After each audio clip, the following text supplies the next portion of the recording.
বিরুদ্ধে ছেলে মেয়ের বিরুদ্ধে বদদোয়া করে দেয়, তাহলে কি সবসময় বাপ মায়ের দোয়া ছেলে মেয়ের বিরুদ্ধে আল্লাহ কবুল করে নেবেন? এটা স্বাভাবিক ভাবে না। সুপ্রিয় ভাই বোন, কথা খুব মনোযোগ দিয়ে শুনবেন। যুবক এবং যুবতী, তোমাদের খুব কোনো দায়িত্ব আছে। বাপ মা পিতামাতার কখনো অবদ্ধ হবে না। পিতামাতার সেবাযত্ন করার, পিতামাতার সেবাযত্ন করার কঠোর নির্দেশ আল্লাহ তাআলা দিয়েছেন। সূরা বনী ইসরাঈল 17 নম্বর সূরা 23 এবং 24 নম্বর আয়াত তাফসীর সহ প্রস্তাব, এবং সূরা লুকমান 14 এবং 15 নম্বর আয়াত তাফসীর সহ প্রস্তাব। তাহলে পিতামাতার সব কথা শোনা যাবে না, এটাও জেনে রাখেন। পিতামাতার সব কথা শোনা যাবে না। যদি পিতামাতার শরীয়ত বিরোধী কোনো কাজ, কথা বলে, কাজ করতে বলে, কথা বলে পিতামাতার শরীয়ত বিরোধী, তাহলে সেটাকে না মানাটা হচ্ছে আবশ্যিক। পাপ কাজে পিতামাতার আনুগত্য করা যাবে না যতক্ষণ পর্যন্ত শরীয়ত সম্মত, শরীয়ত পরিপন্থী কোনো কথা না বলবে, ততক্ষণ পর্যন্ত পিতামাতার কথা সাধ্যমতো বাস্তবায়ন করা আমার আপনার জন্য আবশ্যিক। আমার আপনার জন্য আবশ্যিক। কেউ বলতে পারেন জুরাইয তো মদের থেকে ছিল না, জুরাইয তো মদের থেকে ছিল না, জুয়ার আসরে ছিল না। বাচ্চাদের নিয়ে, স্বামী স্ত্রীকে নিয়ে, স্ত্রী বাচ্চার ছেলে মেয়েদেরকে নিয়ে আমোদ প্রমোদে মগ্ন ছিল না, খেলাধুলায় মত্ত ছিল না। সে তো আল্লাহর ইবাদতে মশগুল ছিল। সেই সব ছেলের বিরুদ্ধে কেন আল্লাহ তাআলা তার দোয়াকে কবুল করে নিলেন, তার মায়ের দোয়া? সুপ্রিয় ভাই বোন, জুরাইযের ভুলটা কি হয়েছিল জানেন? ভুলটা কি হয়েছিল? ও তো নামাজ পড়ছিল। আমি একটু আগেই বললাম যে আপনি যে ইবাদত করবেন, তো আপনাকে আগে ইবাদত করার আগে ইবাদত সম্পর্কে আপনাকে জ্ঞান অর্জন করতে হবে, দ্বীন সম্পর্কে আপনাকে জানতে হবে, দ্বীন সম্পর্কে আপনাকে বুঝতে হবে। সুপ্রিয় ভাই বোন, এই যৌবন কালটা হলো জ্ঞান চর্চার একটা অন্যতম সময়। এই যৌবন অবস্থায় আপনাকে জ্ঞান অর্জন করতে হবে। জুরাইযের ভুলটা হয়ে গিয়েছিল যে সে তলেবে ইলম ছিল, জুরাইয আলেম ছিল না, জুরাইয ধর্মীয় পণ্ডিত ছিল না, সে একজন সাধারণ নামাজি ছিল, সে একজন সাধারণ মুসল্লি ছিল, সাধারণ আল্লাহ ভীরু, আল্লাহ ভক্ত ছিল, একজন সাধারণ মানুষ। সুপ্রিয় ভাতৃবৃন্দ, ভুলটা কোন জায়গায় হলো? সাধারণ মানুষ। ভুলটা কোন জায়গায় হলো? নফল নামাজ পড়ছে। নফল নামাজের বিধান হলো মুস্তাহাব। নফল নামাজের বিধান হলো মুস্তাহাব, মানে করলে নেকি আছে, না করলে পাপ নেই। আর পিতামাতার সেবা করা হলো ফরজ। বিশেষ করে পিতামাতা যখন বার্ধক্যে উপনীত হয়ে যাবে, তখন পিতামাতার তত্ত্বাবধান করা, দেখাশোনা করা হচ্ছে ছেলে মেয়েদের উপরে অপরিহার্য কর্তব্য। সুপ্রিয় ভাই বোন, তো এখানে ফরজকে ছেড়ে দিয়ে ও মুস্তাহাব নিয়ে ব্যস্ত থেকেছে। কর্তব্য ছিল নামাজ পড়ছে, নফল নামাজ, মাতা যখন ডাক দিয়েছে নামাজ ছেড়ে দিয়ে মায়ের ডাকে সাড়া দেওয়া, তা করেনি। এই ভুলের কারণে তার বিরুদ্ধে মায়ের দোয়া আল্লাহ কবুল করে নিয়েছেন। বুঝতে পারলেন? তাহলে আমাকে আপনাকে সঠিক বিষয়টা অবগত হতে হবে। সুপ্রিয় ভাই বোন, নবী সাল্লাল্লাহু আলাইহি ওয়াসাল্লাম রাদিয়াল্লাহু তাআলা বলেছিলেন, ওয়াইদা সাআলতা ফাসআলিল্লাহ, আর যখন তুমি চাইবে আল্লাহর কাছেই চাইবে। যখন চাইবে আল্লাহর কাছেই চাইবে।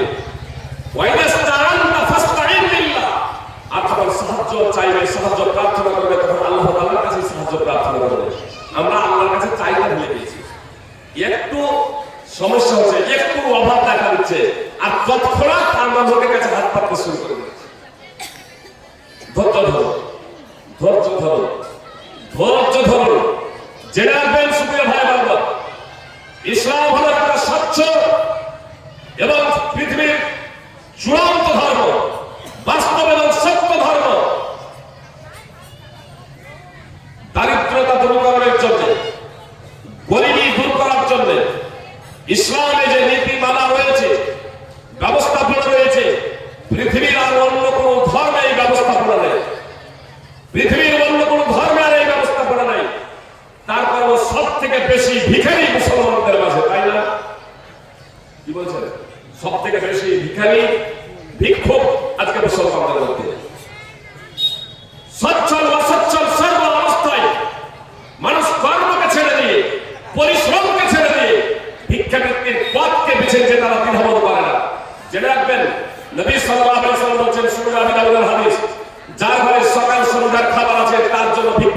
করা না যায়। যে সম্পদ বৃদ্ধির জন্য ভিক্ষা বৃদ্ধি করে সে জাহান্নামের আগুন ছাড়া অন্য কিছু বৃদ্ধি করে না।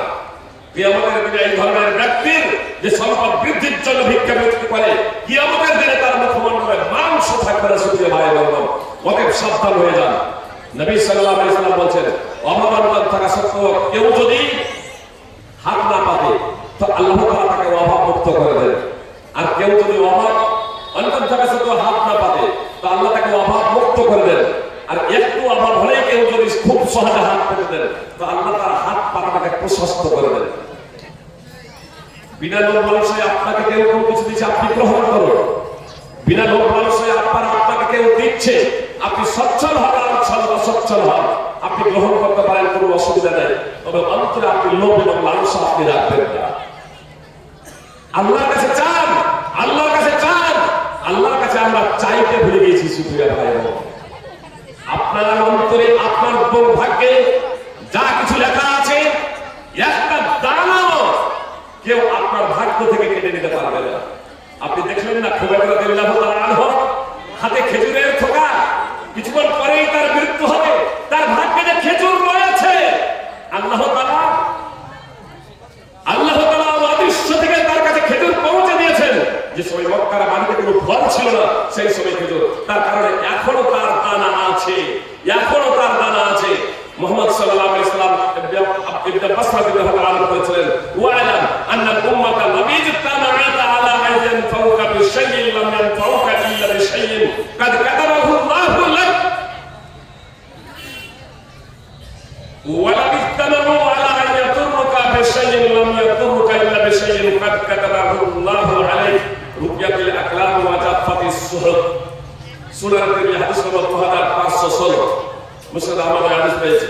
সুপ্রিয় ভাই বোন, রাসূল সাল্লাল্লাহু আলাইহি ওয়াসাল্লাম বললেন, উম্মতের সকলে যদি সমবেত হয়, উম্মতের সকলে যদি সমবেত হয়, একত্র হয়, আর একত্র হয়ে তারা যদি এমন কোন উপকার করব মনে করে, কথা খুব মনোযোগ দিয়ে শুনো, উম্মতের সকলে যদি একত্রিত হয় আর তারা সবাই মিলে এমন কোন উপকার যদি করব মনে করে যা তার ভাগ্যে লেখা নাই, যা তার তাকদীরে লেখা নাই, আমরা বলি কপাল, যার কপালে লেখা নাই, তাহলে এমন কোন সমস্ত উম্মত মিলেও তার উপকার করতে পারবে না।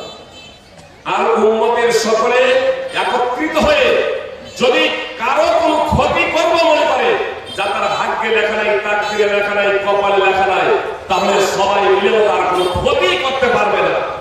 এমন কোন ক্ষতি করতে পারবে না যা তার মুকদ্দারে লেখা নেই, যা তার লড়াই কপালে লেখা নেই। সুপ্রিয় ভাই বোন, নবী সাল্লাল্লাহু আলাইহি ওয়াসাল্লাম বলেছেন, রুফিয়াতুল আকলাম ওয়া জাফাতিস সুহুব।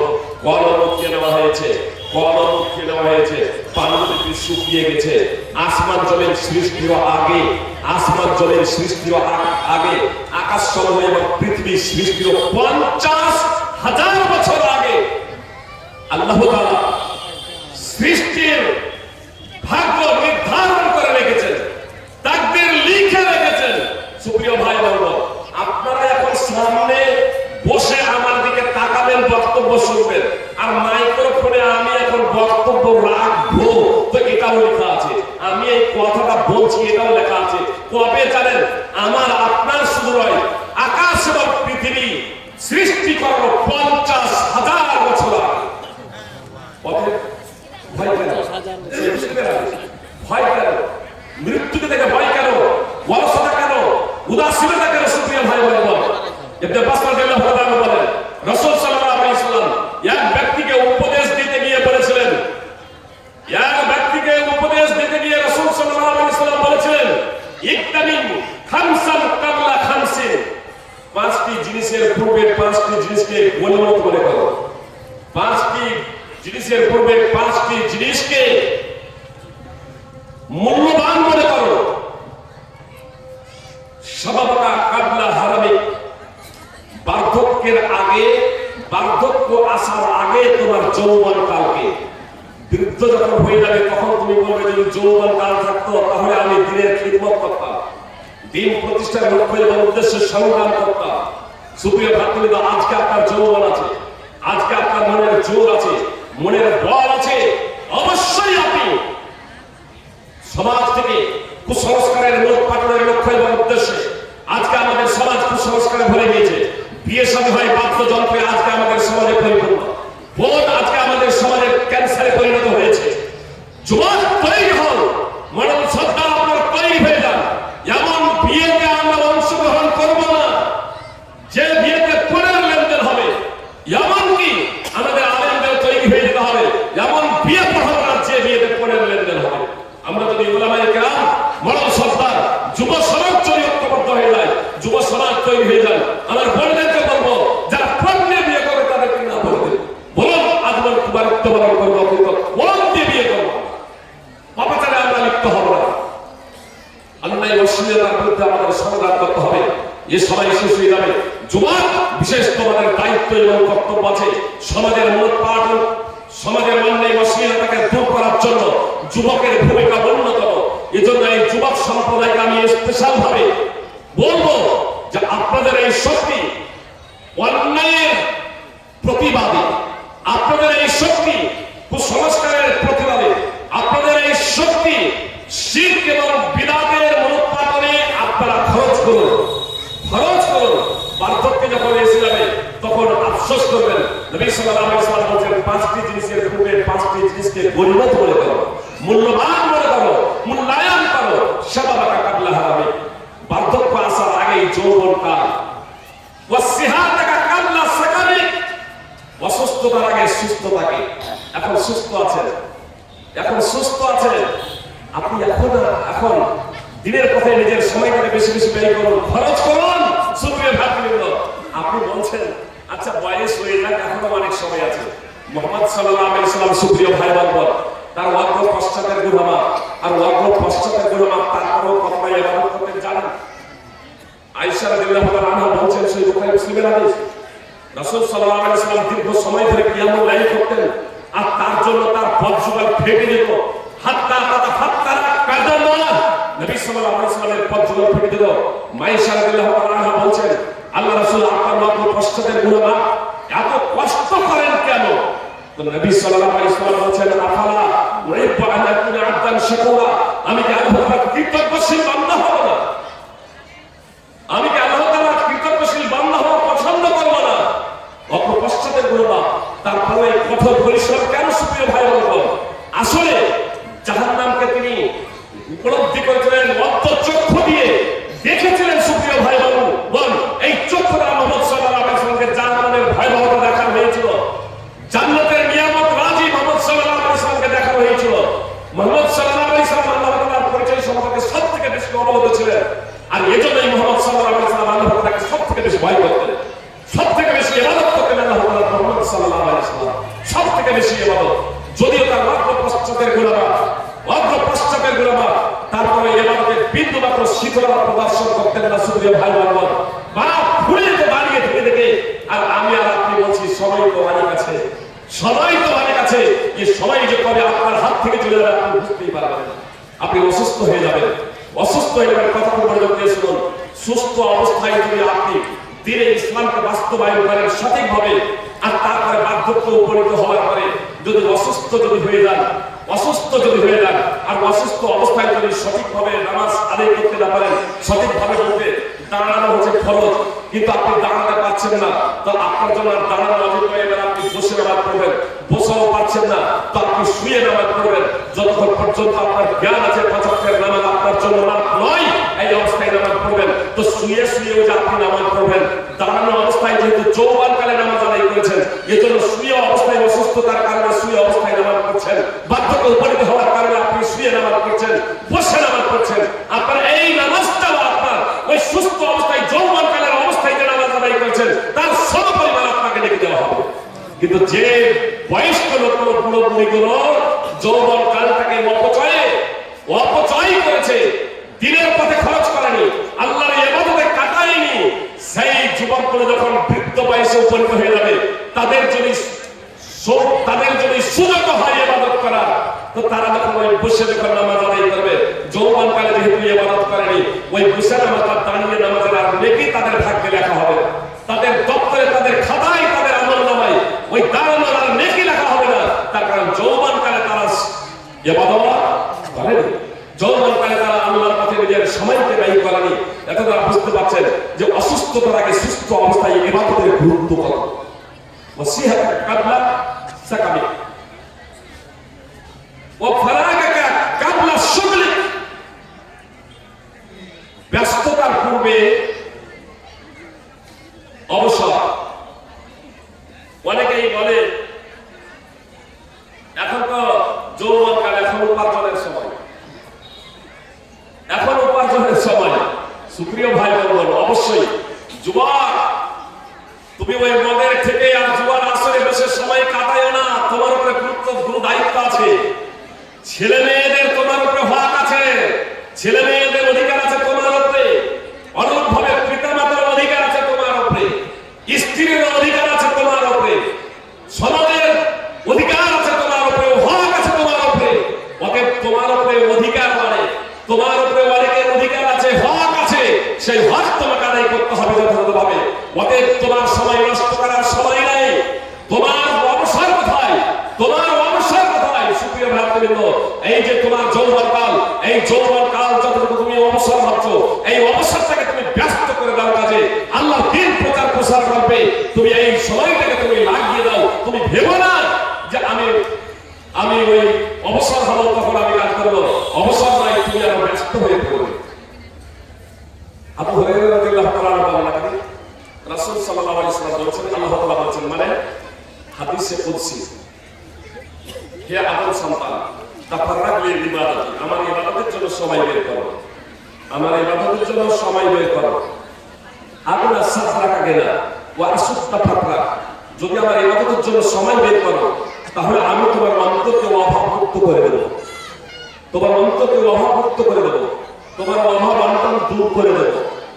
ওয়া ইল্লা তাফআল, আর তুমি যদি এমনটি না করো, মালাকু ইয়াদাইকা শুগলা ওয়া ফি রাওয়ায়াতিন উখরা মালাকু সাদরাকা শুগলা ওয়া লা নাসুত্তা ফাকরা, আর তুমি যদি আমার ইবাদতের জন্য সময় বের না করো তাহলে আমি তোমাকে কর্মব্যস্ত করে দেব, আমি তোমাকে কর্মব্যস্ত করে দেব।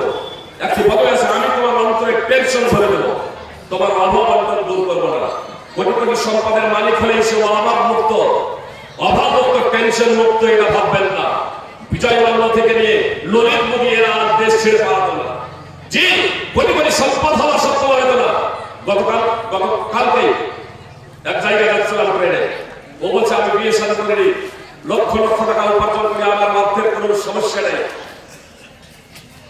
অবশ্যই তিনি বলছেন, আমার ছোটবেলায় পিতামাতার অ্যাক্সিডেন্ট করে আমি বেঁচে যাই, আমার কাকারা কেউ দেখেনি, মুসলিম পরিবারে আমি লালিত পালিত হয়েছি, কিন্তু আমার মুসলিম যে আমার শেখকে গিয়ে পড়েছে, বলছে এমন কোন চাকরি বাদ দেয়, মাজার বাদ দেয় যে আমি ঘুরিনি।